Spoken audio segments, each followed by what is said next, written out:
Hi friends. இப்போ மிளகு ரசம் எப்படி செய்யலாம் அப்படின்றத பார்க்கலாம்.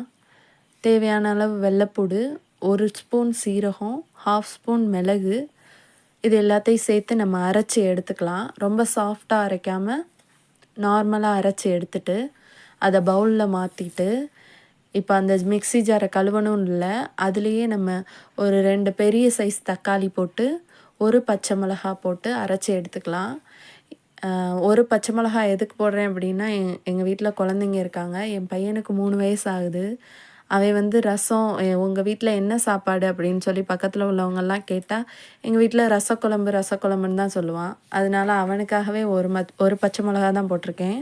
இப்போது ஒரு பேனில் எண்ணெய் ஊற்றி கடுகு போட்டு, கருவேப்பிலை போட்டு, நம்ம அரைச்சி வச்சுருந்த அந்த மிளகு, சீரகம், வெள்ளைப்பூடு அரைச்சி வச்சுருந்ததை போட்டு நல்லா வதக்கிக்கலாம்.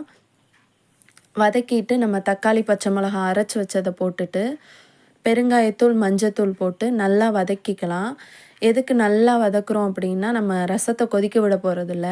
அதனால நல்லா வதக்கி எடுத்துட்டு, புளி கரைச்சி வச்சுருந்த தண்ணி ஊற்றி, தேவையான அளவு நம்ம ரசத்துக்கு தேவையான அளவு தண்ணி ஊற்றி, கொத்தமல்லி தூவி, நம்ம மூடி வச்சு கொதி வர்றதுக்கு முன்னாடியே அந்த நுரை தள்ளி வரும்ல, அந்த ஸ்டேஜ்லேயே நம்ம ஆஃப் பண்ணிடலாம்.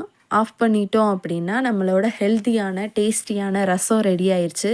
இதை கண்டிப்பாக உங்கள் வீட்டில் எல்லோரும் ட்ரை பண்ணி பாருங்கள்.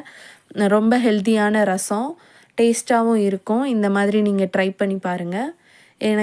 என்னோட சேனலுக்கு எனக்கு நீங்கள் சப்போர்ட் பண்ணுங்கள்.